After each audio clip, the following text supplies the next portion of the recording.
Hello दोस्तों, आपका स्वागत है आपके अपने यूट्यूब चैनल टीसी फिजिक्स के ऊपर, जहाँ पे अपन अभी अपने जो टॉपिक स्टार्ट किया हुआ है विद्युत आवेश तथा क्षेत्र, जहाँ पे अपन आवेश के बारे में पढ़ चुके हैं और हमने बताया है कि आवेश दो प्रकार का होता है, एक धनावेश एक ऋणावेश, positive charge and negative charge. उसी के अंदर हमने पढ़ा था कि जो धनावेश है, पॉजिटिव चार्ज है, वो एक दूसरे को प्रतिकर्षित यानी रिपेल करते हैं, और धनावेश तथा ऋणावेश पॉजिटिव और नेगेटिव चार्ज एक दूसरे को अट्रैक्ट करते हैं।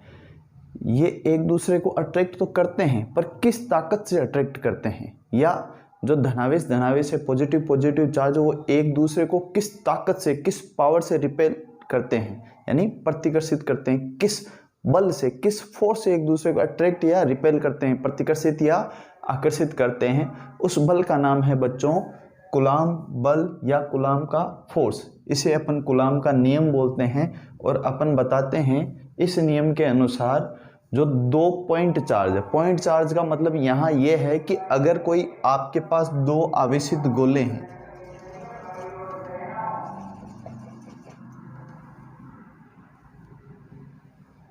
यदि आपके पास दो आवेशित गोले हैं और आपने उनके बीच में दूरी उनकी त्रिज्याओं की तुलना में बहुत ज़्यादा रख रखी है, तो उनके ऊपर जो आवेश है उसको अपन बिंदु मात्र मान सकते हैं, एज ए पॉइंट मान सकते हैं। उनके बीच की जो डिस्टेंस है वो इनकी रेडियस के तुलना के अंदर, ये स्फीयर फर्स्ट है और ये स्फीयर सेकेंड है, तो अगर इनकी रेडियस की कंपैरिजन में इनके बीच की जो डिस्टेंस है बहुत ज़्यादा है, तो इनके ऊपर जो चार्ज है उसको अपन क्या मान सकते हैं, पॉइंट चार्ज मान सकते हैं। और उसी के ऊपर अपन कूलाम का नियम देते हैं और कहते हैं कि दो बिंदु आवेशों के मध्य लगा बल, दो बिंदु आवेशों के मध्य लगा बल आवेशों के परिमाण के गुणनफल के समानुपाती तथा उनकी बीच की दूरी के वर्ग के व्युत्क्रमानुपाती होता है। अर्थात अपन कह सकते हैं कि जो फोर्स होगा, जो कूलाम फोर्स होगा, वो डायरेक्टली प्रोपोर्शनल होगा। दो चार्ज हैं, जैसे अपने पास दो चार्ज हमने लिए हैं, एक चार्ज का नाम है Q1, एक चार्ज का नाम है Q2, और इनके बीच की डिस्टेंस है वो है R। दो चार्ज लिए हैं जिनका नाम है, एक का नाम Q1 है, एक चार्ज Q2 है, जिनके बीच की डिस्टेंस क्या है, स्मॉल r है। तो जो इनके बीच में जो फोर्स लग रहा है वो फोर्स होगा डायरेक्टली प्रोपोर्शनल, तो हो जाएगा Q1 मल्टीप्लाई बाई Q2 परिमाण के। मतलब यहाँ पे अपने को इनके साइन से मतलब नहीं है, Q1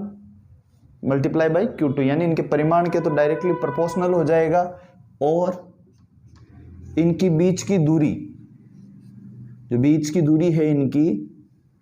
1/r², इनके बीच की दूरी जो r है उसके वर्ग के व्युत्क्रमानुपाती हो जाएगा। इंग्लिश के अंदर अपन कहते हैं स्टेटमेंट को इसी प्रकार, the force between two point charges is directly proportional to the magnitude of two point charges. मतलब मल्टीप्लाई करना पड़ेगा आपको दोनों पॉइंट चार्ज के मैग्नीट्यूड को, और उनके बीच की जो डिस्टेंस है उसके स्क्वायर के इनवर्सली प्रोपोर्शनल हो जाएगा। ठीक है, तो इस प्रकार अपन लिख सकते हैं, और इसको अपन F equals to K Q1 Q2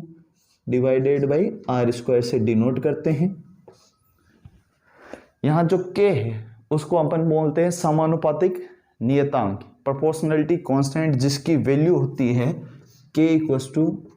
9 गुणा 10 की घात 9